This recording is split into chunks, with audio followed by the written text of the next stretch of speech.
31절 한 절 말씀을 보시겠습니다. 자, 우리 말씀을 함께 정확하게 또박또박 함께 봉독합니다. 다 같이요. 너는 여기 내 곁에 서 있으라. 내가 모든 명령과 규례와 법도를 내게 이르리니 너는 그것을 그들에게 가르쳐서 내가 그들에게 기업으로 주는 땅에서 그들에게 이것을 행하게 하라 하셨나니. 아멘. 할렐루야. 좋은 아침이십니까? 네, 좋은 아침이 되시길 바라고 좋은 주일 종일토록 보내시길 바랍니다. 솔직한 게 좋은 걸까요? 나쁜 걸까요? 솔직한 건 무조건 좋은 것입니다. 하지만 좀 센스 있게 솔직해야 됩니다. 센스 있게. 안녕하십니까? 밤새 평안하셨습니까? 별일 없습니까? 그런 얘기죠. 근데 오는 길에 죄송해요. 오는 길에 똥을 밟았어. 그러면 안녕하세요. 그러면 어떤 사람이 안녕 못해요. 재수없게 이런 걸 밟았어요. 솔직한 거지만 센스 없는 거예요. 그러니까 여러분 아이들에게 정직을 가르칠 때요. 정직만 가르치면 안 되고 배려를 가르쳐야 돼요. 배려. 그래야 맞는 말이라고 다 안 하고 아이에게는 아이에 맞게. 그죠? 슬픈 사람에게는 슬픈 사람에 맞게. 또 격려가 필요한 사람은 격려가 필요한 사람에게 맞게. 이렇게 성장할 수 있어요. 이런 사람을 어른이라고 그래요. 아이 때는 이게 잘 안 돼요. 잘 생각해 보세요. 하지만 좋은 어른이 되면 여러 스타일로 여러 상황 속에 여러 문제 속에 있는 후배들과 젊은이들에게 좋은 어른은 다 적용해서 교훈을 주거나 위로하거나 이끌어갈 수 있어요. 그런데 나쁜 어른들은, 나쁘다기보다는 좀 부족한 어른들은 젊은이들이 그 교훈이나 그 내게 해주는 말을 들으면 죄송해요. 꼰대스럽다고 말을 해요. 다 아는 얘기라는 거예요. 뻔한 얘기라는 거예요. 맞는 말이지만 도움이 안 된다는 거예요. 그래서 여러분 젊은이 요즘 저도 좀 안타깝게 생각하지만 훌륭한 어른들이 많지 않아서 젊은이들이 존경할 만한 사람 찾기가 어렵다고 하잖아요. 예전에는 좀 높은 사람이면 웬만하면 존경했어요. 그죠? 예전에는 부모님이면 웬만하면 존경했어요. 여러분 친구 같은 부모 참 좋은 부모지만 친구가 되면 안 돼요. 부모가 돼야지. 얘 친구 많아. 다른 친구들. 오해하지 말고 말을 들으시기 바랍니다. 본 뜻이 무엇인지 이해되십니까? 네, 좋은 부모가 돼요. 좋은 어른이 돼야 돼요. 그러기 위해서 필요한 것이 무엇입니까? 좋은 성장입니다. 시간이 간다고 키가 커가는 것이 성장은 아닙니다. 몸무게가 늘어나는 거, 학교에서 1학년에서 6학년이 되는 거, 이런 거 다 성장 과정이긴 하지만 그 자체가 성장이 아니라 더 좋은 인간이 되어가는 것이고 특별히 성도는 더 좋은 그리스도인이 되어가는 것인 줄로 믿습니다. 왜요? 그래야 다른 사람들에게 좋은 영향력을 주고 복음도 전할 수 있고 위로도 할 수 있고 그리고 그들의 가능성을 붙돋아서 그들도 좋은 인생을 만들 수 있고 이런 사람을 뭐라고 해요? 지금까지 얘기했잖아.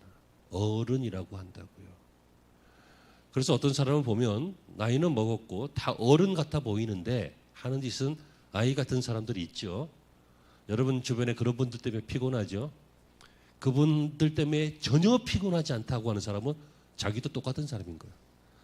어른들은 그런 사람들 때문에 피곤해. 여러분들이 여러분들 자녀 키울 때 피곤했잖아. 자, 이제 눈치를 채셨겠습니다. 오늘 저와 여러분들은 좋은 가문으로 여러분들의 가문과 후손이 성장해 가기를 바라는 마음으로 이 말씀을 진행하려고 한다는 것입니다.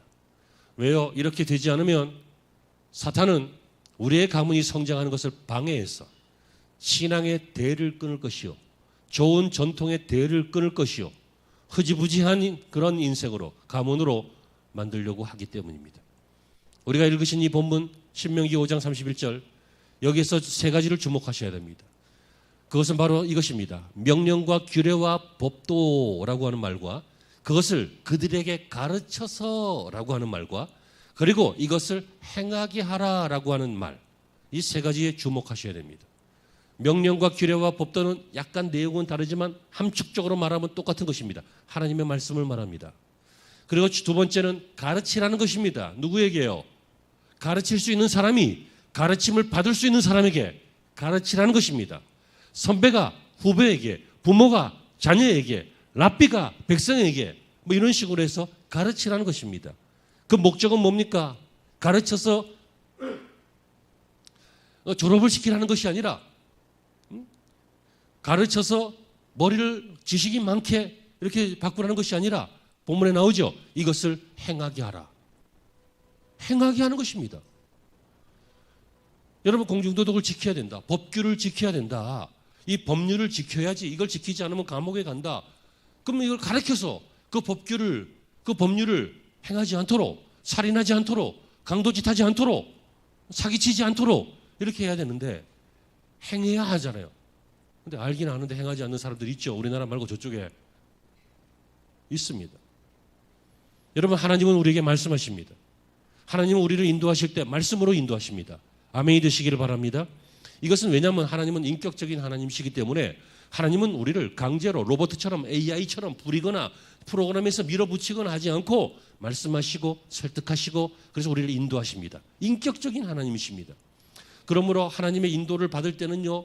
여러분 조심해야 됩니다. 막 수행하면서 막 신비로운 것을 쫓으면서 막 주관적으로 자기 마음대로 해석하면서 성경을 이래 펼쳤다가 저래 펼쳤다가 막 오늘은 뭐 먹을까 내일은 뭐 할까 그렇게 하는 것이 아니라 뭐 직접 계시를 통해서 하나님께서 막 말씀하신 대로 하는 것이 아니라 어떤 사람은 하나님이 김치 집을까요? 깍두기 집을까요? 그럼 깍두기 그런데 그건 귀신한테 속는 거예요. 마귀가 장난치는 거라고요. 그런 성향이고 오죽 부족하고 오죽 하나님의 말씀을 성경을 통해서 볼 생각이 없으면 귀에 들리게 해요. 물론 인생 살다가 하나님의 말씀이 마음에 들리고 귀에 들리는 경우가 있긴 합니다. 하지만 이것이 일상이 되서는 안 됩니다. 일상은요 성령께서 감동으로 주시는 말씀이 우리의 일상이 되어야 되는 것이고 그런 경우는 이머전시 비상 상황일 때 아니면 독특한 경우일 때 아니면 내가 워낙 게을러 터져가지고 말씀을 평생 한 번도 안 보니까 죄송합니다. 그러니까 하나님이 말씀을 들려줄 길이 없거든. 그러니까 그런 경우에는 뭐 들리거나 뭐 그럴 수 있겠습니다. 아니면 역사적으로 시대적으로 특별한 사명을 받은 사람들 이런 분들에게는 그런 일이 있지만 이걸 일반화시키면 안 된다고요. 우리에게 필요한 것은 무엇입니까? 말씀입니다. 성경입니다. 그것이 우리의 인생을 인도하는 목적은 성장시키고 성장시키는 목적은 많은 사람들에게 좋은 영향력을 미치기 위해서입니다. 그래서 디모데후서 3장 16절 이하에요. 모든 성경은 하나님의 감동으로 된 것이니 교훈과 책망과 바르게 함과 의로 교육하기에 유익하고 이는 하나님의 사람으로 온전하게 하여 모든 선한 일을 행할 능력을 갖추게 하려 함이라. 아멘. 성경을 우리에게 주신 목적이 분명히 기록되어 있습니다. 말씀을 주신 목적. 그래서 이걸 기본으로 해서 오늘 네 가지를 볼 텐데요. 이 네 가지는 바로 이것입니다. 첫째, 말씀, 성경. 그 다음에 이 성경으로 우리는 양육되는 것. 그 다음에 이 과정에서 꼭 필요한 핵심 자세 기본, 바로 순종. 그리고 이것이 끝나는 것이 아니라 여러분의 가문에 넘쳐서 후손에게, 다음 세대에게 혹은 다른 가문에게 계승되게 되는 것. 이 네 가지를 보려고 하는 것입니다. 네 가지 뭐라고요? 성경, 양육, 순종, 계승. 나중에 이 표, 다섯 가지 표가 있는데 이 표를 가만히 들여다보고 있으면 이 네 가지가 있으면 우리가 성장하는구나. 이 네 가지가 없어서 구원이 왔다 갔다 하는구나. 이 네 가지 때문에 우리가 시험 드는구나. 이런 걸 알 수가 있어요. 한번 나중에 주의 있게 보시기 바랍니다. 자, 첫 번째를 보시겠습니다. 성경입니다. 화면요.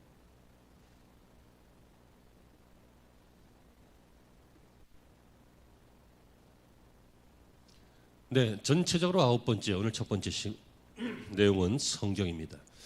우리는 이렇게 믿어야 합니다. 성경은 하나님의 감동으로 쓰여진 유일한 하나님의 뜻이다. 아멘이 되시길 바라요. 하나님의 감동으로 쓰여졌어요. 그리고 유일한 거예요. 유일한 것. 성경에는 수많은 교훈이 있습니다. 하지만 여러분, 성경은 교훈집이 아니에요. 성경은 교훈을 목적으로 하지 않아요. 교훈도 있지만 성경을 통해서 정말 좋은 수준의 철학적 가치를 얻을 수 있습니다. 하지만 성경은 이념이나 철학을 고양시키기 위해서 우리에게 주어진 게 아니에요. 성경을 통해서 많은 사람들이 교육되어지고 계몽되어집니다. 하지만 성경은 우리의 지적인 혹은 삶의 수준을 높이기 위해서 계몽하려고 쓰여진 것도 아니에요. 그거 할 수 있지만 성경은 역사가 기록되어 있는데 역사책은 아니고 더더군다나 신화도 아니에요. 그럼 성경은 무엇입니까? 성경은 방금 말씀드렸죠. 하나님의 감동으로 기록된 유일한 하나님의 뜻이라고요. 그래서 성경은 1점도 1획도 오류가 없어요. 이걸 우리가 믿어야 돼요. 안 믿어줘도 일단 아멘이 돼야 돼요. 그런데 왜 이렇게 문제가 많냐면 성경은 오류가 없는데 해석에 오류가 있기 때문에 그래요. 해석하는 사람들이 오류 있어요. 저도 있을 수 있어요. 성경을 완벽하게 해석하는 사람은 역사상 없었고 앞으로도 없어요. 그냥 훌륭하게 해석하는 사람들이 공부 많이 하니까 나올 뿐이지. 이해되시죠? 그래서 성경은 비교적 건전하게 해석하는 것이 정말 중요한데 그 이유는 이 성경은 구원을 말하고 있기 때문에 성경이 없으면 구원도 없어요. 성경이 있어야 구원이 있어요. 여러분 중세시대를 기독교 암흑시대라고 해요. 왜 그래요? 성경이 없어서 그래요. 성경이 없었냐고요? 있었어요. 라틴어 성경으로. 누구만 봐요? 사제들만 봐요. 어떤 사제들은 못 봐요. 왜? 라틴어를 못하니까. 그러니까 집전할 때 그냥 라틴어 단어를 암송하거나 그랬어요. 일반 사람들은 성경을 구경도 못했어요. 그래서 말씀을 듣기 위해서 성당이라든지 이런 종교 제전에 나오면 하는 말이 다 자기들도 못 알아듣는 라틴어로 하니까 그냥 종교 의식만 체험하다가 갈 뿐이었어요. 그러니까 말씀이 없었어요. 말씀이 없는 그 결과가 어떻게 돼요? 온갖 우상적인 요소들이 막 들어오기 시작하는 거예요. 왜? 성경이 없으니까. 그래서 중세 이 1000년간의 기독교 암흑기 시대에 이 1000년 동안 교회 안에 많은 우상들이 들어왔어요. 이것이 막 섞이고 집대성된 것이 캐톨릭이라고 하는 종교예요. 이것도 나중에 이것이 막 우상의 문제만이 아니라 비성경적인 문제만이 아니라 나중에는 구원까지도 돈 가지고 팔고 아니면 사제들의 부정이 많고 하니까 여기에 대해서 슬금슬금 일어나던 이 종교 정화 운동이 이 나라에서 저 나라에서 대표적으로 독일의 마르틴 루터라든지 아니면 쯔빙글이라든지 아니면 칼빈이라든지 많은 사람들을 통해서 이 종교개혁 운동이 나중에 일어나게 되는 것이죠. 그러므로 오늘날 성경이 우리에게 주어졌다라고 하는 것은 대단한 축복입니다. 여러분들 집에 성경 여러 개 있지요? 네, 축복입니다. 성경 자체가 이게 우상이 되면 안 돼요. 말씀이 중요하다는 거예요. 이 판권은 대한성서공회에 있어요. 자, 그러면 이제 한번 설명을 들어보세요. 첫째, 성경을 믿는 것이 건전하고 굳센 신앙이다. 아멘이십니까? 네. 중세시대처럼 경험이나 체험만 의지하고 또 오늘날의 신비주의자들처럼 경험이나 체험만 의지하는 것은 말씀에 근거가 없어서 나중에 속기 쉽고 넘어지기 쉬운 그런 신앙입니다. 물론 그런 일들은 개인적으로 있을 수 있지만 개인적인 일에 머물러야지 이것을 일반화시켜서 교리화시키고 주장하고 하면 우리가 보고 있는 수많은 이단들이 생겨나는 것입니다. 그 다음에 성경을 믿는다라고 하는 것은 성경을 참고 하라는 것이 절대로 아니라 성경을 받아들이라는 뜻입니다. 여러분 받아들이십니까? 거짓말하지 마세요. 참고 하고 있잖아요. 여러분 말고요. 저 카메라 보고 하는 얘기예요. 여러분들은 아멘 하셨는데 내가 왜 아멘을 부정하겠어요? 수많은 성도들이요 성경을 참고 합니다.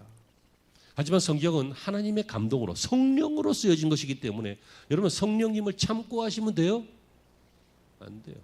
여러분 어떤 아이가 아주 건방지게도 부모님이 어떤 의견을 쭉 얘기했더니 이렇게 해야 된다. 넌 지금 잘못된 길로 가고 있다. 너 그런 식으로 하면 죽는다. 인생이 망한다. 똑바로 해야 된다. 하고 이런 충고를 했더니 참고 할게요. 이놈의 자식은 잡아다가 가둬야 돼. 기도원에. 감옥이 아니라. 받아들여야 되는 거예요. 왜요? 안 그러면 죽으니까. 안 그러면 인생이 망하니까. 성경을 받아들여야 되는 거예요. 안 그러면 구원이 없으니까. 안 그러면 죽으니까. 아멘이십니까? 그러므로 여러분, 이 성경의 말씀은 사탄이 우리의 가문을 몰락시키고 우리 가문의 신앙을 막 쪼그라뜨리고 끊어버리게 하려고 할 때 살아나는 유일한 방법이 바로 성경을 붙잡는 것입니다. 말씀을 붙잡는 것입니다. 그러므로 성경의 말씀은 당신과 당신의 가문을, 당신의 후손을 더 가치 있게 만든다는 것을 믿으시기를 축복합니다.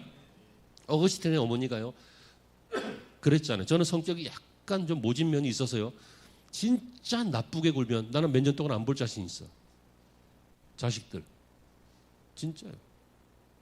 뭐 우리 사람은 지금 피고 웃고 그러겠지만, 내가 지금까지 한 행실을 보면 아유, 당신은 사랑이 많아서 맨날 저 안 돼 그럴 것 같지만요, 죽고 사는 문제에 대해서 나하고 반대를 하면, 신앙의 문제라든지 이런 거 정말 중요해요. 반대하면 나는 몇 년 동안 안 볼 자신 있어요. 이거 딱 떼어서 우리 딸한테 보내. 아, 부끄러워. 그런 일은 없어야죠. 가족끼리 서로 안 보고 그런 일은 없어야지. 무슨 얘기냐면요, 어거스틴이라고 하는 사람이 있었어요.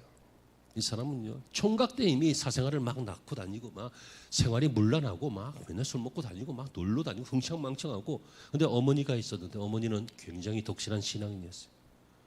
아무리 권면해도 안 되는 거예요. 죽고 사는 문제잖아. 하나님 없이 살잖아. 그건 막 안 되는 거예요. 여러분, 해도 안 되면 끝까지 할 수 있는 게 뭐가 있다고요? 기도가 있어요. 그러니까 이 어머니는 늘 기도하는 거예요. 그래서 애가 밤새도록 남봉질하고 들어오면서 새벽에 보면 어머니 울면서 기도하고 있어요. 뭐 한두 번 봤어, 맨날 본 건데. 그럼 뭐 그러고 살아요. 그런데 어느 날 새벽에 그 어머니 기도하는 모습이 가슴에 못처럼 팍 박히는 거예요.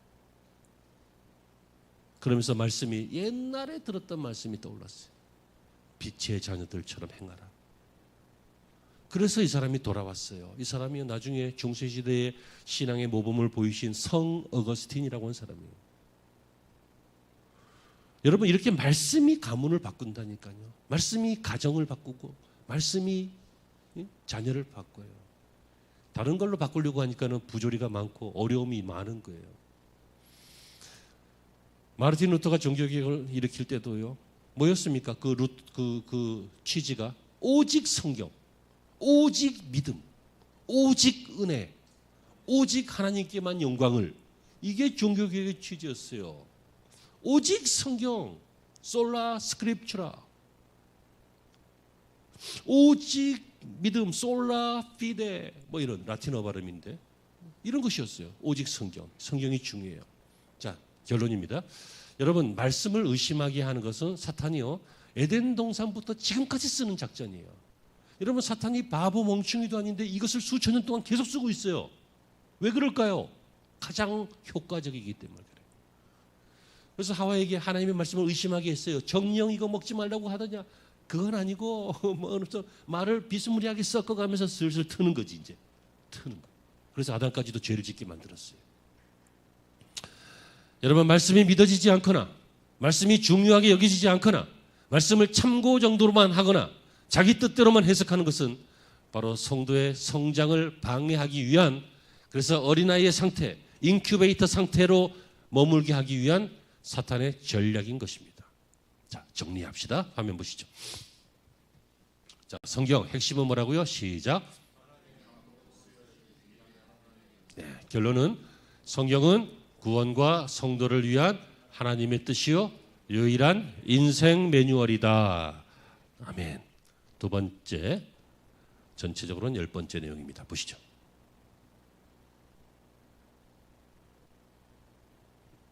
네, 양육입니다. 양육, 많이 들어본 단어죠? 양육. 여러분들이 집에 돼지를 키웁니다. 그럼 돼지를 양육합니까? 사육합니까? 사육하죠. 여러분들 양기장을 한다고 쳐봐요. 닭들이 있어요. 닭들을 양육해요, 사육해요? 여러분들이 지금 아들이 있어요, 딸이 있어요. 여러분의 아들을, 딸을 사육해요, 양육해요? 양육해요? 사육하면서. 사육과 양육이 뭡니까? 사육은 시간이 지나면서 몸을, 이 피지컬을 성장시키는 게 사육이에요. 양육은 뭐예요?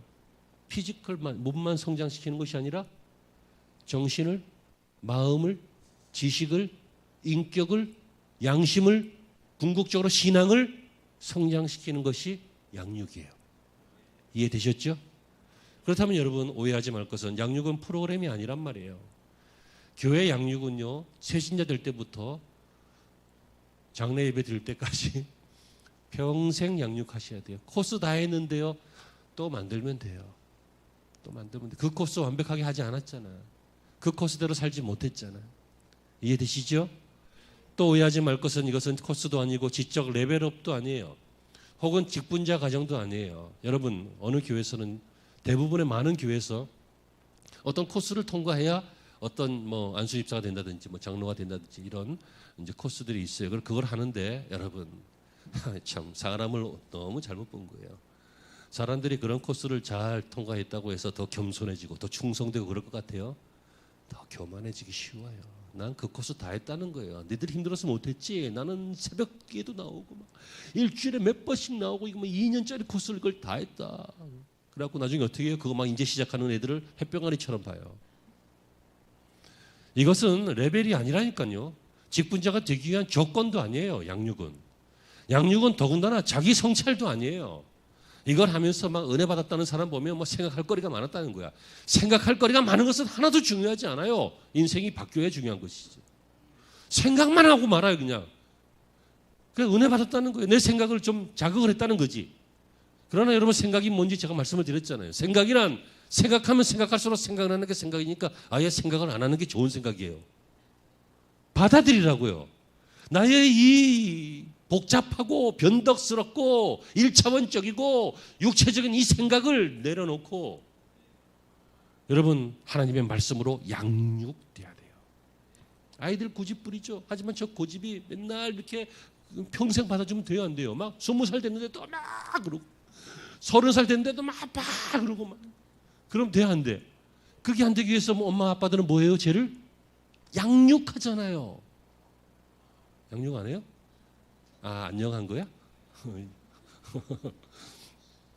양육해야 된다고요. 여러분 여기까지 공감하셨다면요, 이제 생각해 보세요. 당연히 성장할 거라고 생각하지 마세요. 당연히 성장하지 않습니다. 밥과 말과 돌봄이 필요합니다. 여러분 이것은 육적인 것이나 영적인 것이나 똑같아요. 밥, 말, 돌봄. 밥이 뭐예요? 육의 양식. 말, 영혼의 양식. 그죠? 돌봄, 케어. 계속 신경 쓰는 거예요. 막 우리 성령님처럼 맨날 두루 다니시면서 성도들을 보고 계시는 거예요. 여러분 아이가 크지 않는다면 여러분 얼마나 걱정하시겠어요? 학교를 다녀도 6학년이 됐는데도 막 1학년짜리 같아. 구구단 아직 못 외웠어. 얼마나 걱정되겠어요? 얘 중학교 가면 어떻게 돼요? 전교 256명 중에 255등이에요. 한 명은 아파서 시험을 못 봤어. 사실상 전교 꼴찌야. 여러분 얼마나 걱정되겠어요? 물고기가요, 조금 전에 찌를 물었는데 그러다가 탁 걸려갖고 입술이 이만큼 터졌는데 싹 한 바퀴 돌고 다시 와서 몇 초 후에 그 찌를 또 문대잖아요. 그래서 건망증이 심하고 머리 나쁜 사람을 붕어 대가리라고 그런 일들이 있잖아요. 근데 여러분 죄송해요. 많은 성도들이 사실상 붕어 대가리예요. 왜요? 그 죄를 물어서 찢어졌잖아. 그것 때문에 인생이 긁히고 상처 났잖아. 그런데 얼마 후에 또 그걸 또 물잖아. 이게 왜 그래요? 훈련이 안 돼서 그런 거예요. 양육이 안 돼서 그래요. 아직 어리석어서 그래요. 아직 아이 같아서 그렇다고요. 그러니까 양육은 자연스러운 일이 아니라 밥과 말과 돌봄이 필요한데, 자, 그 말 중에는 말씀을 먹자. 하나님의 말씀, 성경을 먹자. 그러면 신앙이 아이에서 어른으로 성장이 간다. 그 다음에는 양육은 사건과 상황을 먹자. 사건과 상황을 겪기만 하고 당하기만 하는 사람이 있고, 사건과 상황을 겪고 당하는 게 아니라 겪고 먹고 당하고 먹어서 내 삶의 양분으로 삼는 사람이 있어요. 대표적으로 요셉 이야기 잘 아시죠? 이럴 때 어떤 일이 생겨요? 인격이 성장해요. 사람은요 저절로 훌륭한 사람 되지 않아요. 어려움을 많이 겪어봐야 훌륭한 사람 돼요. 여러분 훌륭한 사람이 막 태어날 때부터 훌륭 찍고 나오고 가문도 훌륭, 막 부모도 훌륭, 자동 훈련 훌륭. 그래서 막 코스대로 훌륭. 그래서 훌륭한 사람 되는 게 아니에요. 죄송해요. 개고생을 많이 하는 거예요. 성경에 보세요. 훌륭한 리더들 다 고생했어요. 그런데 그것을 당하기만 하지 않고 뭐라고요? 인격의 자양분으로 삼았다고요. 그래서 이런 사람들이 인격이 좋아져요. 요셉 보세요. 형들 왔는데 본때를 보여줄 시간이었잖아요. 하지만 어떻게 해요? 좋은 인격으로 겁먹지 말아라. 당신들 살리려고 하나님이 나를 먼저 보내신 것이다. 이렇게 말하고 있지요. 제가 예전에 부산 풍성한교회에서 주도하고 있는 도나기 컨퍼런스라고 하는 거 여러 번 참여하다가 나중에 집중 코스로 2달에 한 번씩 내려가서 일주일 동안 월요일부터 금요일까지 이렇게 쭉 하는 그거를 우리 동료 목사님들하고 몇 년을 다니면서 그걸 했어요. 나는 근데 이제 중요한 것은 그 중에 많은 이야기가 있었는데 이분이 정말 훌륭한 것 중에 하나는요. 목회를 늦기 시작했어요. 건설에서 사장하다가 중소 조그마한 건설에서 사장하다가 나중에 목회를 하신 분인데 이분이 정말 내가 이렇게 예수 믿는 것은 그냥 그렇고 시간만 가는 것 같고 정말 예수를 제대로 믿고 싶은 거예요. 그래서 CCC인지 뭐 IVF인지 뭐 아무튼 대학교에 있는 그 기독교 단체 선교 단체 거기에서 훈련을 받기 위해서 자기 아들 자기 뭐 동생 조카 같은 그런 리더한테 순장한테 가서 나 양육해 달라고 해가지고 이제 양육을 받는 거예요. 근데 어느 날은 이제 부인은 어린이집하고 자기는 회사 다니고 그리고 밤에 가서 양육을 받으니 어린 애들을 돌볼 수가 없는 거야. 그러니까 애들을 차에다 태우고 가가지고 세워놓고 문 잠그고 요만큼 열어놓고 아무한테도 열어주지 마 하면서 3시간 동안 4시간 동안 있어야 되는데 그거 웬만하면 하겠냐고요. 근데 이분이 그렇게 하는 목적이 있었어요. 뭡니까? 내가 양육되지 않고서는 성장할 수 없다는 거예요. 내가 이렇게 어린아이 같은 것은 내가 이렇게 겉과 속이 다른 것은 내가 이렇게 말로는 이론으로는 알지만 행할 능력이 없는 것은 훈련되지 않아서다. 그래서 양육 받으려고 뭐 그렇고 지금은 많은 사람은 양육하는 사람이 됐어요. 이렇게 중요한 거예요. 정리할게요. 여러분 하나님의 학교에 입학했어요. 그러면 여러분들은 하나님의 학교의 학생들이에요. 근데 그 중에 우등생이 있어요. 반면에 열등생도 있어요. 누가 누군지는 우리 서로 성적표를 까본 적 없지만 대충 보면 눈치가 나오죠. 이쪽은 없구나. 대충 보면 눈치가 나와요. 학교 다닐 때도 알잖아요. 공부 누가 잘하는지 누가 못하는지. 여러분 사탄은 우리의 모습이나 나이나 업적이나 사회적 위치가 그럴듯하면 그럴듯하게 산 것처럼 보이게 만들어요. 하지만 사회적으로 볼 땐 그럴듯한데 그 속에는 7살짜리 아이가 울고 있어요. 아직도 치유받지 못한 그 상처와 뭐 이런 것들 때문에 그거 왜 도대체 치유를 못 받는 거야 그거. 예수님 앞에 나오면 치유받는데 나와서 쏟아내고 치유받고 집에 갈 때 챙겨서 또 갖고 가고 이게 평생 한이라고 하는 거야. 한. 이거 놓지를 못해. 왜? 한이기 때문에. 내가 이거 간단하게 한다고 하면서 설교처럼 이렇게 길게 하면 안 되는데 아무튼 양육은 우리에게 꼭 필요합니다. 그리스도의 장성한 분량에 이르도록 자라라. 자라라. 주님이 명령하셨어요. 좀 자라라. 사육하지 말고 자라라. 내가 내 인생 스스로를 사육하지 말고 우리 자녀들 사육하지 말고 교회에서 성도들 사육하지 말고 자라게 해라. 양육하라. 근데 이걸 귀찮게 하고 이거를 못하게 하는 것이 바로 사단의 인큐베이터 전략이다. 이 말씀입니다. 자, 화면 보시고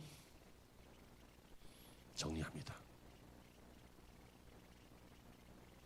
자, 양육 핵심 시작. 인생은 보내는 것이 아니라 성장하는 것이다. 결론. 양육은 하나님의 학교에서 인생을 조금씩 쌓아가는 것입니다. 나는 시작. 나는 5등생인가 10등생인가.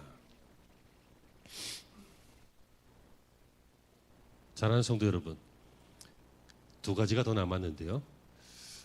시간이 이렇게 간 김에 다음 주에 하기로 하고 그럼 설교 준비가 한 주 또 좀 이렇게 딜레이가 되겠군요. 하고 다음 주에 할 내용이 이것입니다. 순종과 계승. 이것은 여러분들의 인생을 가물을 정말 아름답고 복된 인큐베이터 속에 있는 아이 같지 않고 건장한 청년처럼 멋진 장년처럼 여러분의 인생과 가문을 그렇게 성장시켜줄 중요한 요소입니다. 다음 시간까지 이걸 기대하시길 바라고요. 말씀을 정리합니다. 사탄은 가문의 대를 끊으려고 합니다. 여러분 옛날에 우리 조선시대에 지금도 그렇죠. 뭐 아들 못 낳는다고 가문의 대를 막 끊는다고 막 애미야 네가 우리를 망하게 하려고 작정을 했구나 뭐 그러면서 시골 할머니들이 뭐 얼마나 핍박을 했어요. 그죠? 아들 못 낳으면 막 난리를 쳐갖고 심지어 남편이 다른 집 가서 아이를 낳아와도 할 말 입꼭 다물고 억울하게 시리. 그거 그럼 뭐가 그렇게 중요해요? 그 가문이 이 세상에 꼭 존재해야 돼요? 물론 많은 사람들에게 유익하고 그랬다면 바람직할 것 같아요. 어떤 가문은 없는 것도 괜찮은 것 같아요. 그 가문에서 그 아이가 태어나지 않았다면 세계의 역사가 달라졌을 것 같아요. 그런데 여러분 이 가문의 아들, 성, 이름 이것이 이어지도록 가문이 끊어지지 않는 것도 중요하겠습니다만 못지않게 제일 중요한 것은 뭐겠습니까? 신앙의 대가 끊어지지 않는 것입니다. 이것을 오늘 강조하기 위해서 말씀을 드렸고 다음 시간에도 이것을 강조하려고 합니다. 신앙의 대가 끊어지면 안 돼요. 예수님 이후부터 제자들을 통해서 2000년 동안 이 민족 저 민족 저 나라 이 나라로 돌면서 사람과 사람이 거미줄처럼 네트워크처럼 막 연결되다가 마침내 나에게 온 거예요. 이게 기적이죠. 이게 우연이 아니죠. 근데 이것이 나에게서 막 끊어져 버리고 막 내 다음 세대의 가문에도 끊어져 버리고 막 그래서는 안 되겠습니다. 여러분의 인생이 아름답고 복된 가문, 성장하는 가문이 되시기를 간절히 소망합니다. 기도하시죠.